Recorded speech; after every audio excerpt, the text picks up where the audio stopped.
Unit 2 Solutions. Almost all processes in body occur in some kind of liquid solutions. In normal life, we rarely come across pure substances. Most of these are mixtures containing two or more pure substances. Their utility for importance in life depends on their composition. For example, the properties of brass, mixture of copper and zinc, are quite different from those of German silver, mixture of copper, zinc and nickel, or bronze, mixture of copper and tin. 1 part per million of fluoride ions in water prevents tooth decay, while 1.5 ppm causes the tooth to become mottled. And high concentrations of fluoride ions can be poisonous. For example, sodium fluoride is used in rat poison. Intravenous injections are always dissolved in water containing salts at particular ionic concentrations that match with blood plasma concentrations and so on. In this unit, we will consider mostly liquid solutions and their formation. This will be followed by studying the properties of the solutions like vapor pressure and colligative properties. We'll begin with types of solutions and then various alternatives in which concentrations of a solute can be expressed in liquid solution. Types of solutions. Solutions are homogeneous mixtures of two or more than two components.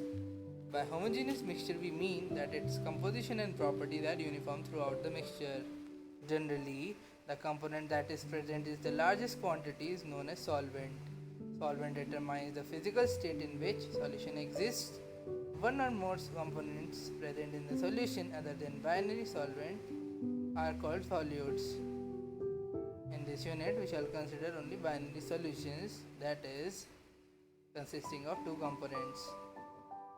Here, each component may be solid, liquid, or in gaseous state, and are summarized in the table below. Expressing concentration of solutions. Composition of solution can be described by expressing it qualitatively or quantitatively. For example, qualitatively we can say that solution is dilute or it is concentrated, but in real life these kind of description can add to a lot of confusion and thus need for a quantitative description of the solution. There are several ways in which description of the concentration of solution can be given quantitatively. Mass percentage, weight by weight. The mass percentage of a component of a solution is defined as mass percentage of a component equals to mass of the component in the solution upon total mass of the solution into 100. For example, if a solution is described by 10% glucose in water by mass, it means that 10 gram of glucose is dissolved in 90 gram of water, resulting in a 100 gram solution. Concentration described by mass percentage is commonly used in industrial chemicals applications. For example, commercial bleaching solution contains 3.62 mass percentage of sodium hypochlorite in water. Volume percentage. The volume percentage is defined as volume percentage of a component equals to volume of the component upon total volume of the solution into 100. For example, 10% of solution in water means that 10 ml of ethanol is dissolved in water such that the total volume of the solution is 100 ml. Solutions containing liquids are commonly expressed in this unit. For example, a 35% volume by volume solution of ethylene glycol and antifreeze is used in cars for cooling the engine. As this concentration, the antifreeze lowers the freezing point of water to 55.4 K, that is minus 17.6 degrees Celsius. Mass by volume percentage. Another unit which is commonly used in medicine and pharmacy is mass by volume percentage. It is mass of solute dissolved in 100 ml of the solution. Parts per million. When a solute is present in trace quantities, it is convenient to express concentration in parts per million and is defined as parts per million equals to number of parts of the component upon total number of parts of all the components of the solution into 10 to the power 6. As in case of percentage, concentration in parts per million can also be expressed as mass to mass, volume to volume and mass to volume. A liter of seawater which weighs 1030 gram contains about 6 into 10 to the power minus 3 gram of dissolved oxygen. Such a small concentration is expressed as 5.8 gram per 10 to the power 6 gram, that is 5.8 ppm of seawater. The concentration of pollutants in water or atmosphere is often expressed in terms of microgram meter liter inverse or ppm. Mole fraction. Commonly used symbol for mole fraction is x, and subscript used on the right side of x denotes the component. It is defined as mole fraction of a component is equals to number of moles of the component upon total number of moles of all the components. For example, in a binary mixture, if a number of moles of A and B are Na and Nb respectively, the mole fraction of A will be Xa is equals to Na upon Na plus Nb. For a solution containing I number of components, we have Xi is equals to Ni upon summation of Ni. It can be shown that in a given solution, sum of all mole fraction is unity, that is 1. Mole fraction unit is very useful in relating some physical properties of solutions, say vapor pressure with the concentration of solutions, and quite useful in describing the calculations involving gas mixtures.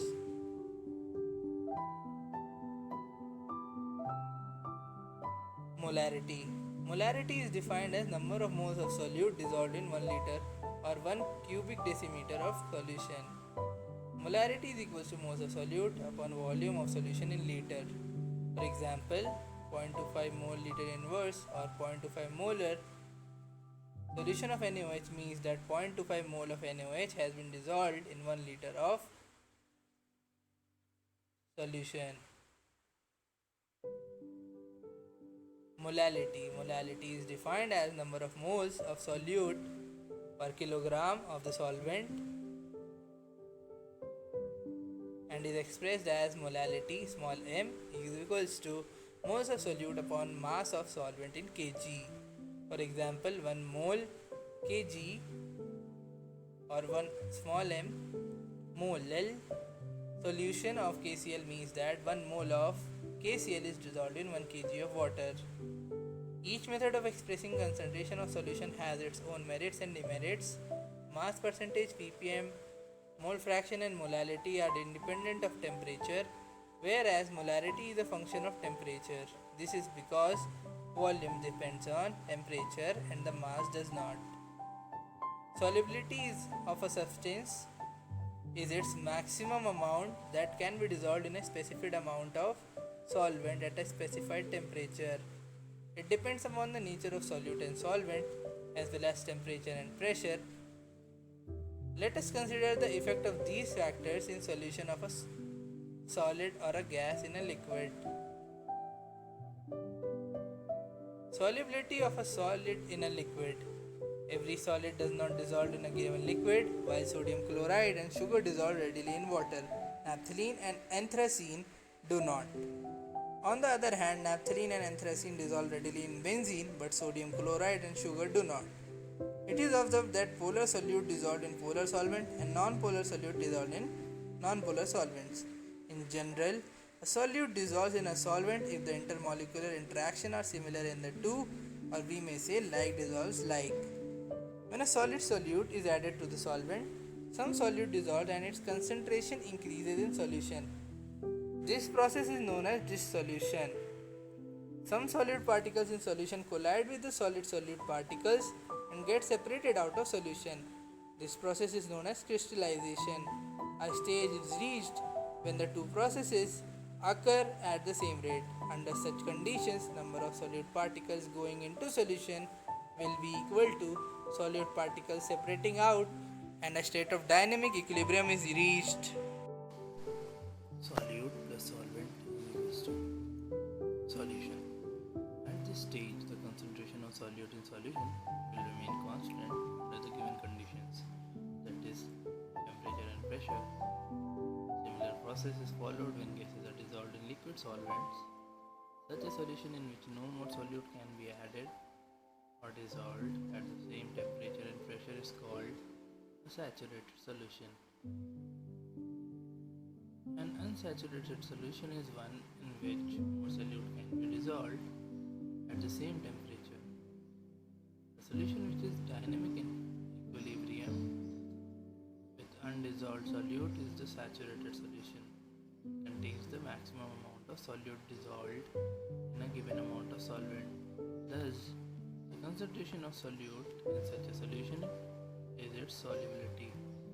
Earlier we have observed that solubility of one substance into another depends on the nature of substances. In addition to these variables, two other parameters, that is temperature and pressure, also control this phenomenon. Effect of temperature. Solubility of a solid in a liquid is significantly affected by temperature changes. Consider the equilibrium represented by equation 2.10. This being dynamic equilibrium must follow Le Chatelier principle. In general, if in a nearly saturated solution, the dissolution process is endothermic, solubility should increase with rise in temperature, and if it is exothermic, solubility should decrease. These trends are observed experimentally. Effect of pressure. Pressure does not have any significant effect on solubility of solids in liquids. It is so because solids and liquids are highly incompressible and practically remain unaffected by changes in pressure. Solubility of a gas in a liquid. Many gases dissolved in water. Oxygen dissolves only to a small extent of water. It is dissolved oxygen which contains all aquatic life and sustains all aquatic life. On the other hand, the hydrogen chloride gas is highly soluble in water. Solubility of gases in liquids is greatly affected by pressure and temperature. The solubility of gases increases with increasing pressure. For solution of gases in a solvent, consider a system as shown in figure. The lower part is solution and the upper part is gaseous system at pressure P and temperature T. Assume the system to be in a state of dynamic equilibrium. That is, under these conditions, rate of gaseous particle entering and leaving the solution phase is the same. Now increase the pressure over the solution phase by compressing the gas to a smaller volume. This will increase the number of gaseous particles per unit volume over the solution and also rate at which the gaseous particles are striking the surface of solution to enter it. Solubility of gas will increase until a new equilibrium is reached, resulting in an increase in the pressure of gas of the solution. Thus, its solubility increases. Henry was the first to give a quantitative relation between pressure and solubility of gas in a solvent, which is known as Henry's law.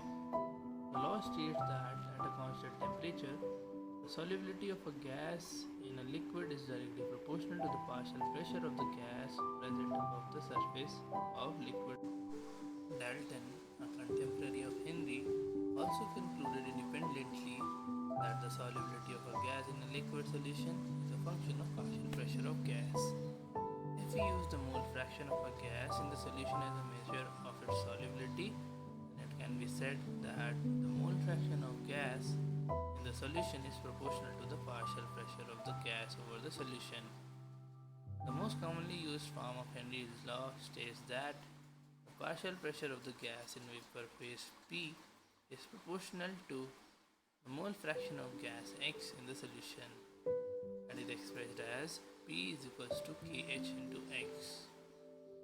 Here Kh is the Henry's law constant. If we draw a graph between partial pressure of the gas versus mole fraction of the gas in solution, then we should get a plot of type as shown. Different gases have different Kh values at the same temperature. This suggests that Kh is a function of nature of gas. It is obvious from equation that higher the value of Kh at a given pressure, the lower is the solubility of gas in the liquid. It can be seen from table that KH values for both N2 and O2 increase with increase of temperature, indicating the solubility of gases.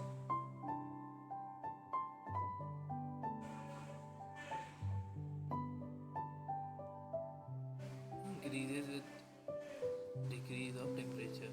This is the reason that aquatic species are more comfortable in cold waters rather than in warm waters.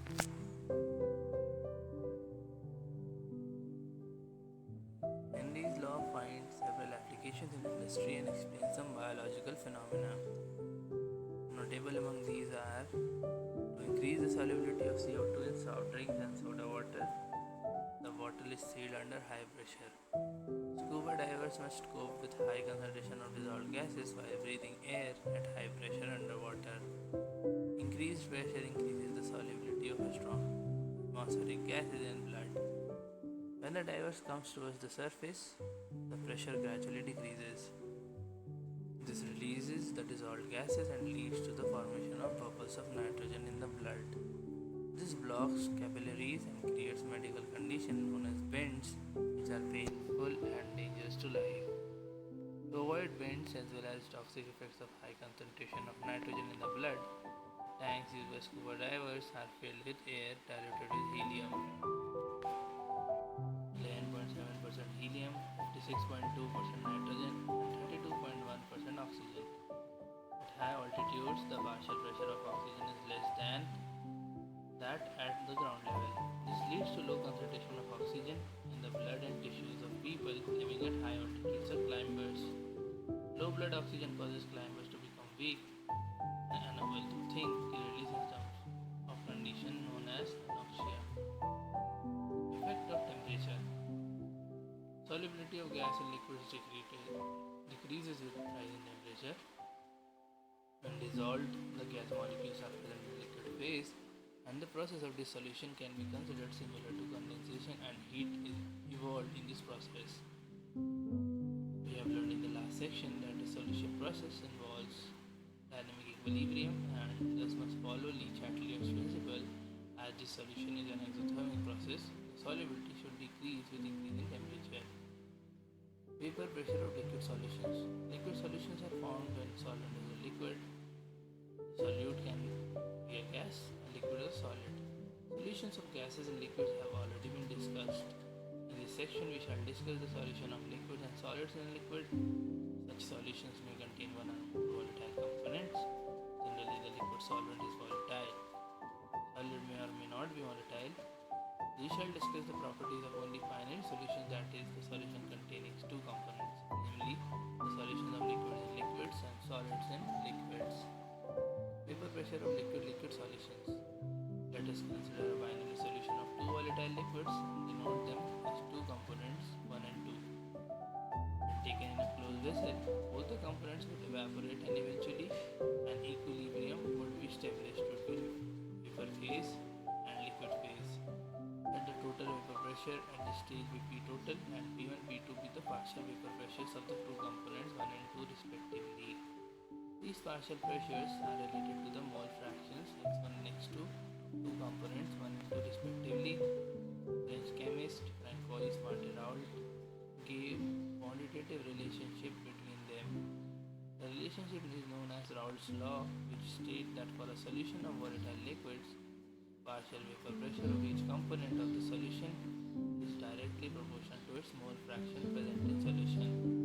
Thus, for component 1, P1 is directly proportional to x1 and P1 is equal to P1 naught x1.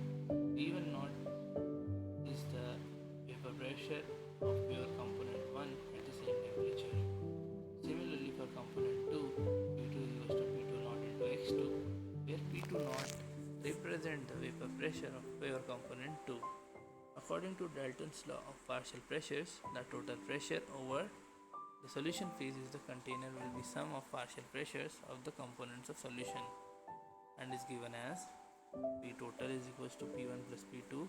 Substituting the values of P1 and P2, we get P total is equals to P1 naught plus P2 minus P1 whole x0. Following conclusions can be drawn. Total vapor pressure over the solution can be related to the mole fraction of any one component. Total vapor pressure over the solution varies linearly with the mole fraction of component 2. Depending upon the vapor pressures of the pure components 1 and 2, total vapor pressure over the solution decreases or increases with the increase of mole fraction of component 1. Plot of P1 or P2 versus the mole fraction x1 and x2 for a solution gives a linear plot. These lines pass through the points for which x1 and x2 equal to unity. Similarly, the plot line 3 of P total versus x2 is also linear. The minimum value of P total is P1 naught and the maximum value is P2 naught, assuming that component 1 is less volatile than component 2. That is, P1 naught is less than P2 naught. The composition of vapor phase in equilibrium with the solution is determined by the partial pressures of the components. If Y1 and Y2 are the mole fractions of the components 1 and 2 respectively, then in vapor phase, using Dalton's law of partial pressure, P1 is equals to Y1 P total, P2 is equals to Y2 P total. In general, Pi is equals to Yi into P total. Raoult's law as special case of Henry's law. According to Raoult's law, the vapor pressure of a volatile component in a given solution is given by Pi is equals to Xi Pi naught. In the solution of gas in one liquid, and one of the component is so volatile that it exists as a gas, and we have already seen that its solubility is given by Henry's law, which states that P is equals to Kh into X. If we compare the equations for Raoult's law and Henry's law, it can be seen that the partial pressure of the volatile component or gas is directly proportional to its mole fraction in solution. Only the proportionality constant Kh differs from P1 naught. Thus, Raoult's law becomes a special case of Henry's law in which Kh becomes equals to P1 naught. Vapor pressure of solutions of solids in liquids. Another important class of solution consists of solids dissolved in liquid, for example, sodium chloride, glucose, urea and cane sugar in water and iodine, and sulfur dissolved in carbon disulfide. Some physical properties of these solutions are quite different from those of pure solvents. For example, vapor pressure. We have learned in Unit 5, Class 11th, that liquids at a given temperature vaporize, and under equilibrium conditions, the pressure exerted by the vapors of the liquid over the liquid phase is called vapor pressure. In a pure liquid, the entire surface is occupied by the molecules of the liquid.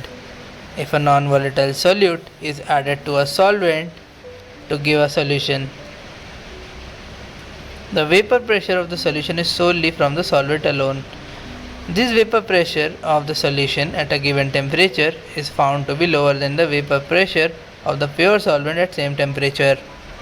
In the solution, the surface has both solute and solvent molecules, thereby the fraction of the surface covered by the solvent molecules gets reduced. Consequently, the number of solvent molecules escaping from the surface is correspondingly reduced. Thus, the vapor pressure is also reduced. The decrease in the vapor pressure of solvent depends on the quantity of non-volatile solute present in the solution, irrespective of its nature. For example, decrease in the vapor pressure of water by adding 1 mole of sucrose to 1 kg of water is nearly similar to that produced by adding 1 mole of urea to the same quantity of water at same temperature.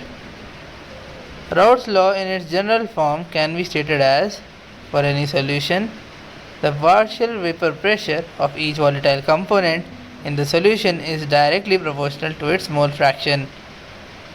In a binary solution, let us denote the solvent by 1 and solute by 2. When the solute is non-volatile, only the solvent molecules are present in vapor phase and contribute to vapor pressure. Let P1 be the vapor pressure of the solvent, X1 be its mole fraction, Pi naught with its vapor pressure in pure state, then according to Raoult's law, P1 is directly proportional to x1 and P1 is equals to x1 P1 naught. The proportionality constant is equal to the vapor pressure of pure solvent P1 naught. A plot between the vapor pressure and the mole fraction of the solvent is linear. Ideal and non-ideal solutions. Liquid-liquid solutions can be classified into ideal and non-ideal solutions on the basis of Raoult's law. The solution which obeys Raoult's law over the entire range of concentration are known as ideal solutions. The ideal solutions have two other important properties. The enthalpy of mixing of the pure components to form the solution is 0 and volume of mixing is also 0. Delta H mixing is equals to 0 and delta V mixing is also equals to 0. It means that no heat is absorbed or evolved when the components are mixed. Also, the volume of solution would be equal to the sum of volumes of two components. At molecular level, ideal behavior of the solutions can be explained by considering two components A and B. In pure components, the intermolecular attractive interactions will be of type AA and BB, whereas in the binary solution, in addition to these two interactions, AB type of interaction will also be present. If the intermolecular attractive forces between AA and BB are nearly equal to those between AB, this leads to formation of ideal solution. A perfectly ideal solution is rare, but some solutions are nearby ideal in behavior. Solution of N-hexane and N-heptane, bromoethane and chloroethane, benzene and toluene, etc. fall into this category. Non-ideal solutions. When a solution does not obey Raoult's law over the entire range of concentration, then it is called non-ideal solution. The vapor pressure of such solution is either higher or lower than that predicted by Raoult's law. If it is higher, the solution exhibits positive deviation, and if it is lower, it exhibits negative deviation from Raoult's law. The plots of vapor pressure as a function of mole fractions for such solutions are shown. The cause of these deviations lie in the nature of interactions at the molecular level. In case of positive deviation from Raoult's law, AB interactions are weaker than those AA or BB. That is, in this case, the intermolecular attractive forces between solute-solvent molecules are weaker than those between solute-solute and solvent-solvent molecules. This means that in such solutions, molecules of A or B will be find easier to escape than in pure state. This will increase the vapor pressure and result in positive deviation. Mixtures of ethanol and acetone behave in this manner. In pure ethanol, molecules are hydrogen bonded. On adding acetone, its molecules get in between the host molecules and break some of the hydrogen bonds between them. Due to weakening of interactions, the solution shows positive deviation from Raoult's law. In a solution formed by adding carbon disulfide to acetone, the dipolar interactions between solute-solvent molecules are weaker than the respective interactions among the solute-solute and solvent-solvent molecules. This solution also shows positive deviation. In case of negative deviation from Raoult's law, the intermolecular attractive forces between AA and BB are weaker than those between AB and leads to decrease in vapor pressure resulting in negative deviations. An example of this type of mixture of phenol and aniline, in this the intermolecular hydrogen bonding between phenolic proton and ion and lone pair or nitrogen atom of aniline is stronger than the respective intermolecular hydrogen bonding between similar molecules. Similarly, a mixture of chloroform and acetone forms a solution with negative deviation from Raoult's law. This is because chloroform molecule is able to form hydrogen bond with acetone molecule as shown. This decreases the escaping tendency of molecules for each component and consequently the vapor pressure decreases resulting in negative deviations from Raoult's law. Some liquids on mixing form azeotrophs, which on binary mixtures having the same composition in liquid and vapor phase and boil at a constant temperature. In such cases, it is not possible to separate the components by fractional distillation. There are two types of azeotrophs called minimum boiling azeotrope and maximum boiling azeotrope. The solutions which show a large positive deviation from Raoult's law form minimum boiling azeotrope at a specific composition. For example, ethanol water mixture obtained by fermentation of sugars on fractional distillation gives a solution containing approximately 95% by volume of ethanol.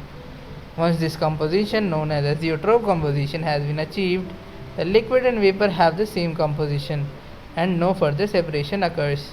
The solutions that show negative deviation from Raoult's law form maximum boiling azeotrope at specific composition. Nitric acid and water is an example of this class of azeotrope. This azeotrope has the approximate composition 68% nitric acid, 32% water by mass with a boiling point of 393.5 Kelvin. Colligative properties and determination of molar mass. We have learned that the vapor pressure of solution decreases when a non-volatile solute is added to a volatile solvent. There are many properties of solutions which are connected with this decrease of vapor pressure. They are relative lowering of vapor pressure of solvent, depression of freezing point of solvent, elevation of boiling point of solvent, and osmotic pressure of the solution. All these properties depend on the number of solute particles irrespective of their nature relative to the total number of particles present in the solution. Such properties are called colligative properties. We have learned that the vapor pressure of a solvent in solution is less than that of pure solvent. Raoult established that the lowering of vapor pressure depends only on concentration of solute particles and it is independent of their identity. The equation given in section 2.4.3 establishes a relation between vapor pressure of the solution, mole fraction, and vapor pressure of solvent. That is, P1 is equals to x1 P1 naught. The reduction in the vapor pressure of solvent is given as del P1 equals to P1 naught minus P1 is equals to P1 naught minus P1 naught x1, that is equals to P1 naught into 1 minus x1.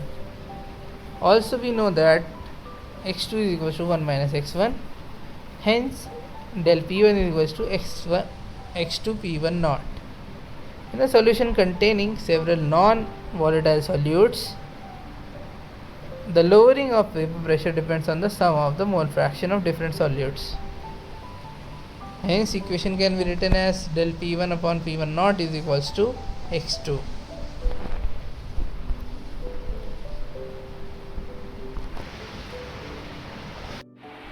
The expression on the left hand side of the equation as mentioned earlier is called relative lowering of vapor pressure and is equal to mole fraction of solute.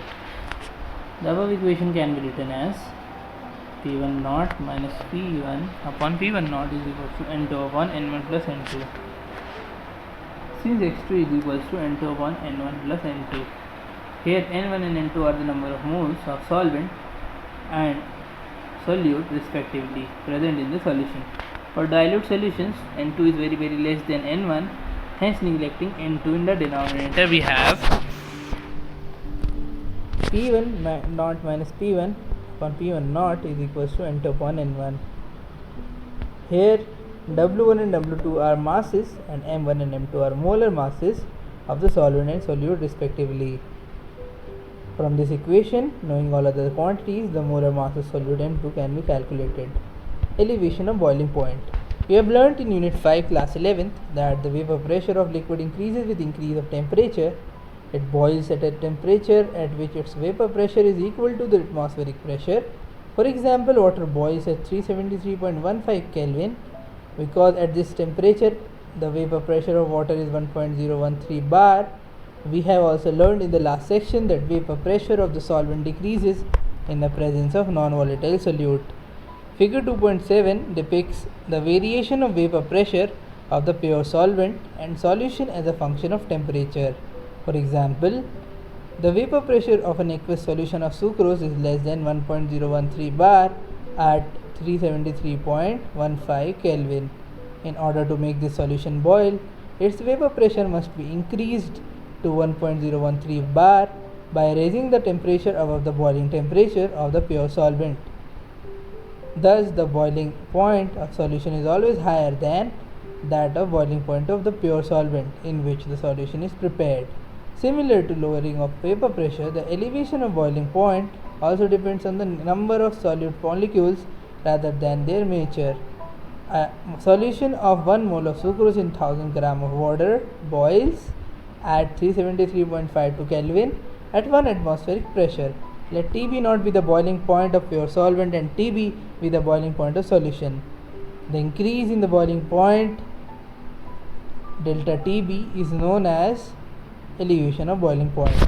Experiments have shown that for dilute solutions, the elevation of boiling point delta Tb is directly proportional to molar concentration of the solute of a solution.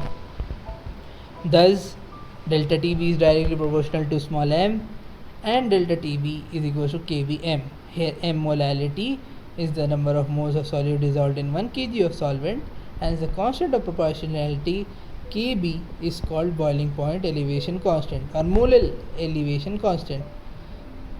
The unit of Kb is Kelvin kg mole inverse. The values of Kb for some common solvents are given in table. If W2 gram of solute of molar mass M2 is dissolved in W1 gram of solvent, then molality M of the solution is given by expression W2 by M2 upon W1 by 1000. Substituting the value of molality in equation, we get M2 is equals to 1000 into W2 into Kb upon delta Tb into W1. Thus, in order to determine M2, molar mass of solute, known mass of solute in a known mass of solvent is taken, and delta Tb can be determined experimentally for a known solvent whose Kb value is known.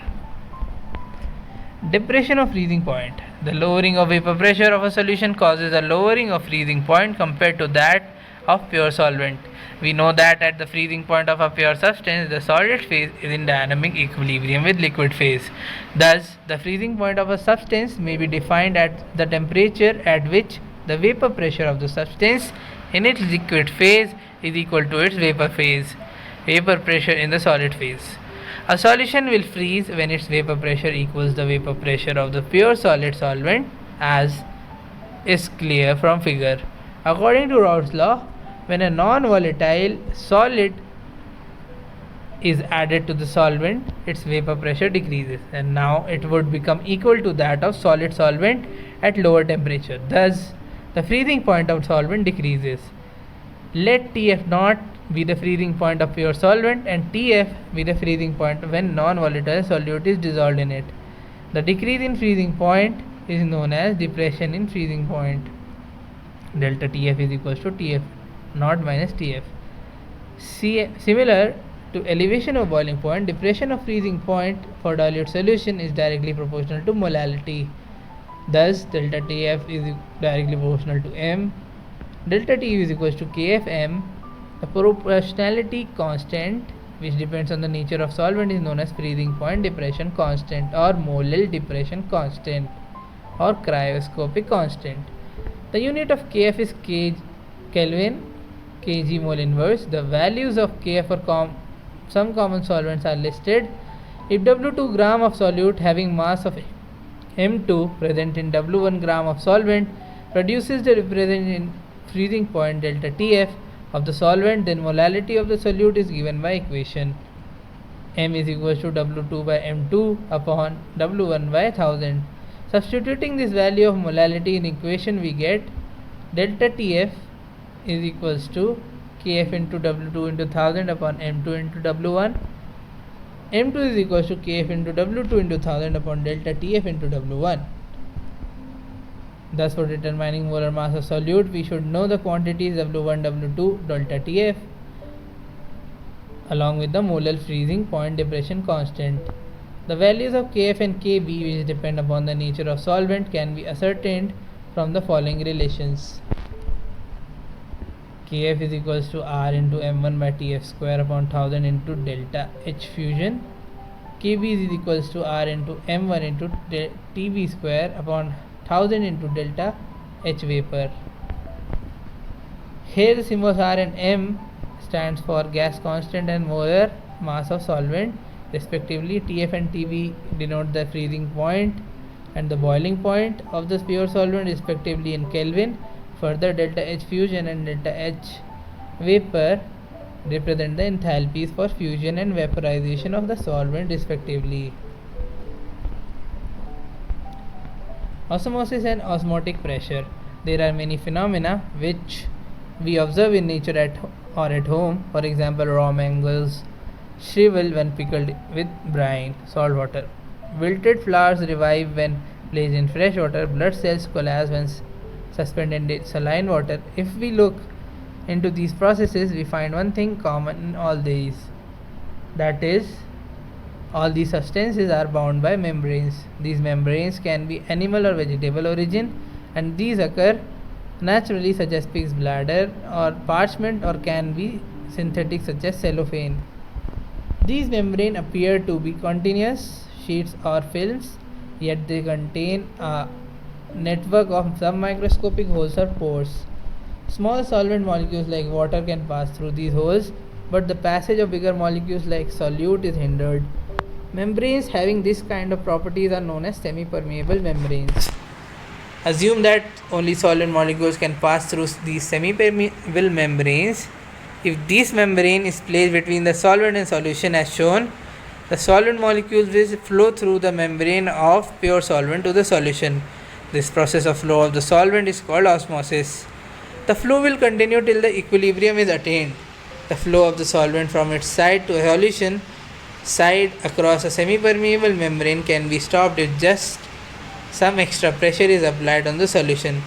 This pressure that just stops the flow of solvent is called osmotic pressure of the solution. The flow of solvent from dilute solution to a concentrated solution across a semi-permeable membrane is due to osmosis. The important point to be kept in mind is that solvent molecules always flow from lower concentration to higher concentration of solution. The osmotic pressure has been found to be dependent on the concentration of the solution. The osmotic pressure of a solution is the excess pressure that must be applied to a solution to prevent osmosis, that is, to stop the passage of solvent molecules through the semi-permeable membrane into the solution. This is illustrated. Osmotic pressure is a colligative property as it depends on the number of solute molecules and not on their identity.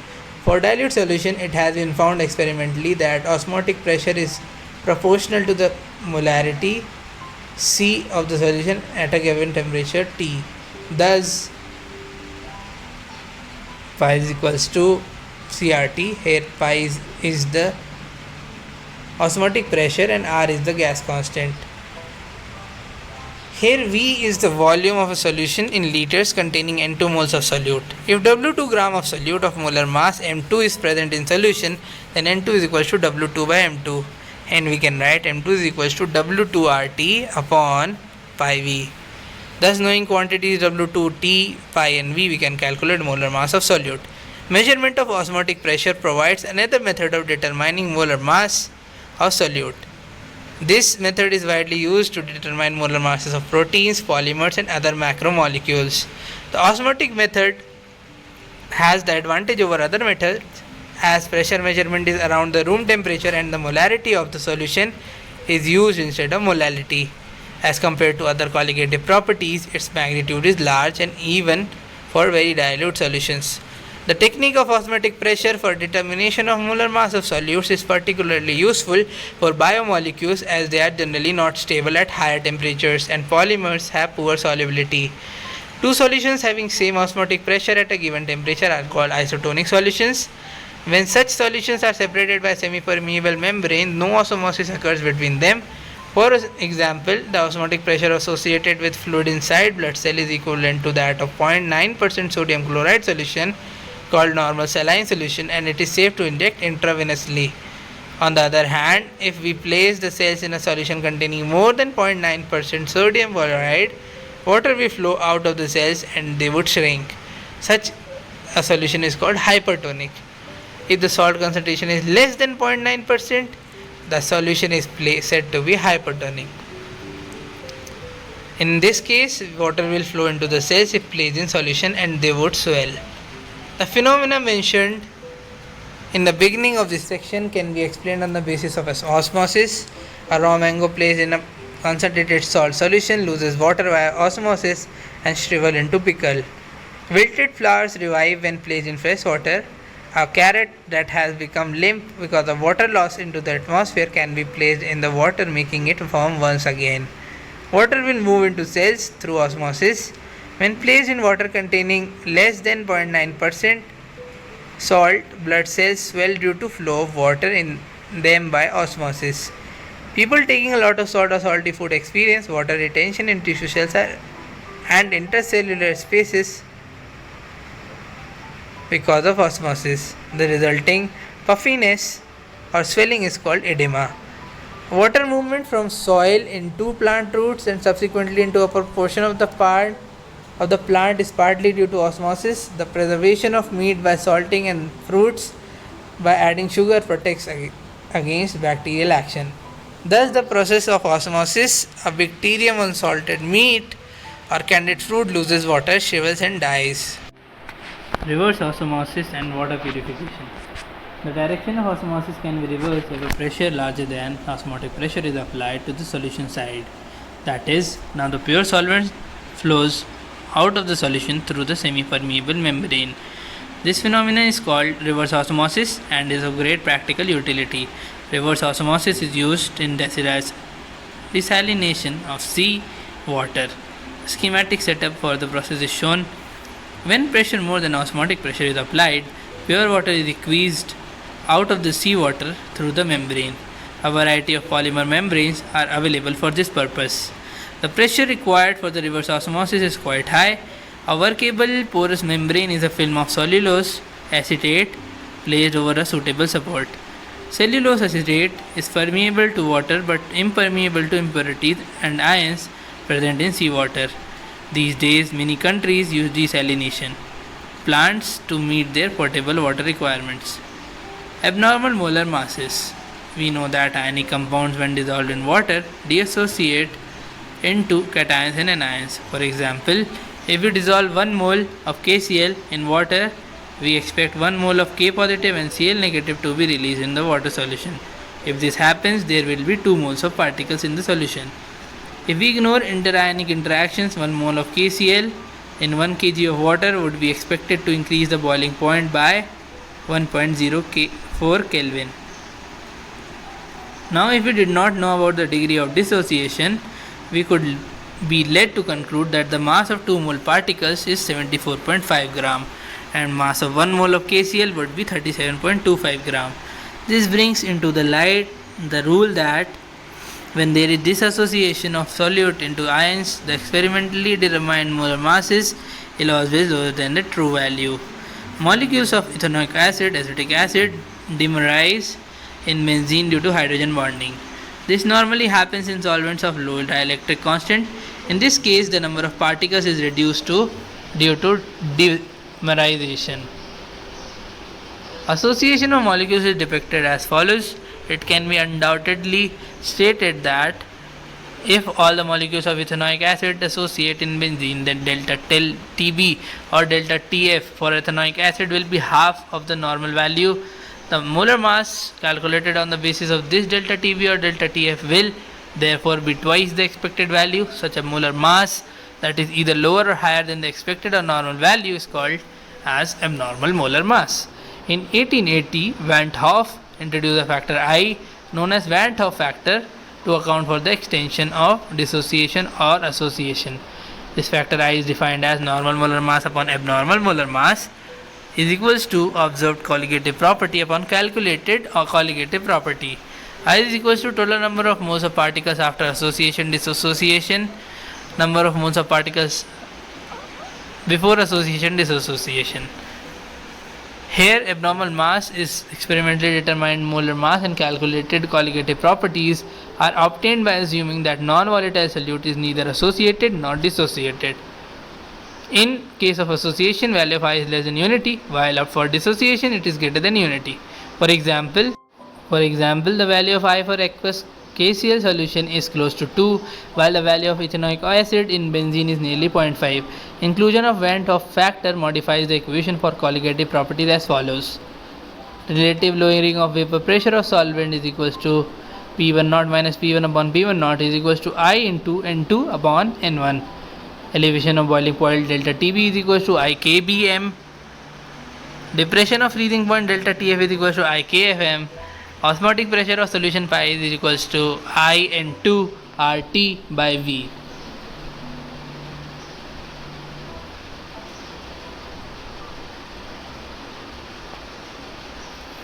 Summary. A solution is a homogeneous mixture of two or more substances.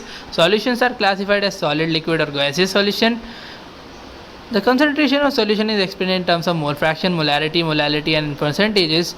The dissolution of solid in a liquid is governed by Henry's law, according to which at a given temperature, the solubility of a gas in a liquid is directly proportional to the partial pressure of the gas.